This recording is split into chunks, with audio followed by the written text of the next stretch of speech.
নতুন করে ভারত পাকিস্তান উত্তেজনা দক্ষিণ এশিয়ার নিরাপত্তা পরিস্থিতিকে আরও জটিল করে তুলছে। সর্বশেষ খবরে জানা গেছে, আরব সাগরে পাকিস্তানের লক্ষ্যবস্তুতে ভারতীয় নৌবাহিনী সামরিক অভিযান চালিয়েছে।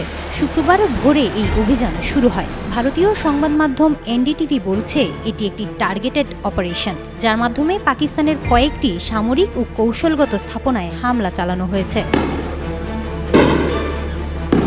এর আগে বৃহস্পতিবার রাতে জম্মু ও কাশ্মীরে ক্ষেপণাস্ত্র হামলার চেষ্টা চালায় পাকিস্তান বলে দাবি করে ভারত। জম্মু, পুরা, সাম্বা ও হীরানগর এলাকাগুলোতে ক্ষেপণাস্ত্র ছোড়া হয়। যদিও ভারতের আকাশে প্রতিরক্ষা ব্যবস্থা তা প্রতিহত করতে সক্ষম হয়। একই সঙ্গে পাঠানকোটে গোলাগুলির ঘটনা ঘটে। যমুনা ইলেকট্রনিক্স ঈদে ডাবল খুশি অফার সিজন 3, যে কোনো পণ্য কিনলেই পাচ্ছেন নিশ্চিত ঈদ উপহার। এই ঘটনার প্রেক্ষিতে ভারতের চণ্ডীগড়, মোহালি ও শ্রীনগর শহরে সতর্কতামূলক ব্ল্যাকআউট জারি করা হয়। ভারতের প্রতিরক্ষা মন্ত্রণালয়ের দাবি, জম্মু, পাঠানকোট, উধমপুরের সামরিক ঘাঁটিগুলো লক্ষ্য করেই এই হামলার চেষ্টা চালানো হয়েছিল। তবে পাকিস্তান এসব অভিযোগ প্রত্যাখ্যান করেছে।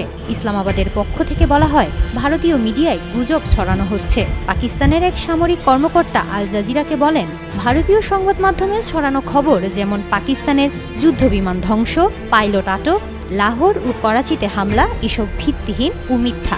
এই পরিস্থিতিতে উভয় দেশের মধ্যে কূটনৈতিক উত্তেজনা চরমে পৌঁছেছে। আন্তর্জাতিক মহলে বিষয়টিকে গভীরভাবে পর্যবেক্ষণ করছে। মাতুল জান্নাত, যুগান্তর নিউজ।